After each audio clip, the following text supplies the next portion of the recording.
Hey everybody, I'm Aaron, this is Katie. We're with PolitiFact. We just finished taping our show on Newsy called What the Fact, but we wanted to kind of come back and talk a little bit about the misinformation we're seeing in the wake of the shootings in El Paso and Dayton, Ohio over the weekend. We've been kind of debunking a number of different claims so far this week, more coming on the way. Katie, why don't you just get us started off by kind of this is something, obviously, that we see often in the type of these kind of either mass casualty or kind of breaking news style events where kind of there's a lot of misinformation that's kind of flooding the internet. Yeah, I think unfortunately we've covered so many mass shooting events now. We come to expect a certain kind of conspiracy popping up every time. Yeah. And that was no different with the attacks in Dayton and in El Paso. And this is something along the lines of a false flag, which is basically that this didn't really happen. This is all a plot by leftists in an underground government system that are trying to scare people. Or take your guns or something like that. That there's some nefarious kind of mass cover-up or conspiracy to kind of create these events, to create fear. Yeah. And we've seen a lot of these happen since the Sandy Hook attacks back in 2012, and they just keep coming up. So then it took us a few different forms. I think we want to talk about it, the few things that we saw on Facebook in particular. One of them was an allegation that the media was changing the photo of the suspect. Right, in the El Paso shooting, I think.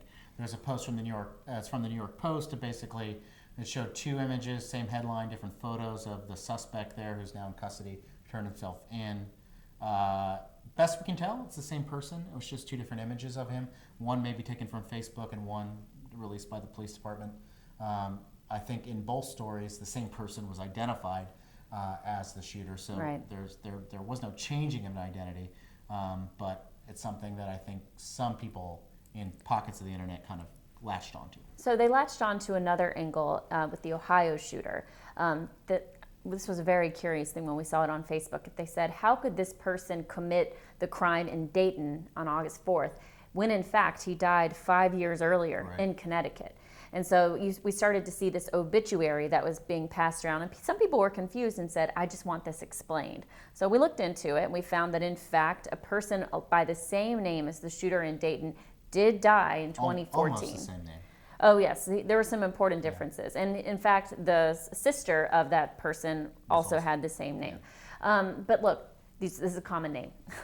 That's kind of all there is to it. We looked at news stories. We looked at the obituary from 2014 for that person's death. It was a very tragic death, actually. But we verified that, in fact, happened. But then the shooter in Ohio is, in fact, a different person who grew up in Ohio and has a different middle name. That was one thing that stood out to us right away. And then I think if you look at them, they might kind of look like the same kind of white guy with dark hair, right? But they're not the same person. You can see differences. So these are kind of things that aren't looked at very closely after mass shootings by people who aren't inclined to believe the truth anyway. One other one that we're fact-checking is a claim. Someone shared some video from the local Fox affiliate in El Paso, a clip of video of someone recording their television, basically trying to make the argument that El Paso was covering the shooting something like 23 minutes or so before it actually happened. That also is incorrect, misinformation. The Fox affiliate essentially came on the air about an hour or so after the shooting was thought to have taken place. We looked at the video that's available to us, and we'll have it online, available to you. Not true. At one point, an anchor does read a tweet and she gets a little confused, and it seems like the tweet is in the future, but that's actually just unfortunate, a side effect of sometimes how Twitter works.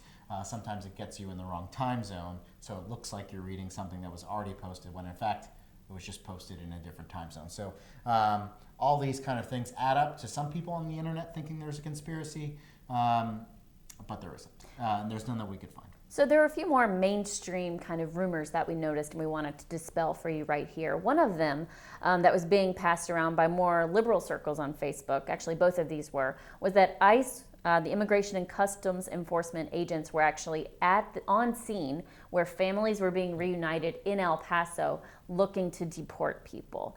So I think 8 of the people who ended up being killed in the El Paso Walmart were in fact from Mexico. So you have this immigration overtone. But we didn't find any trace that this was in fact true.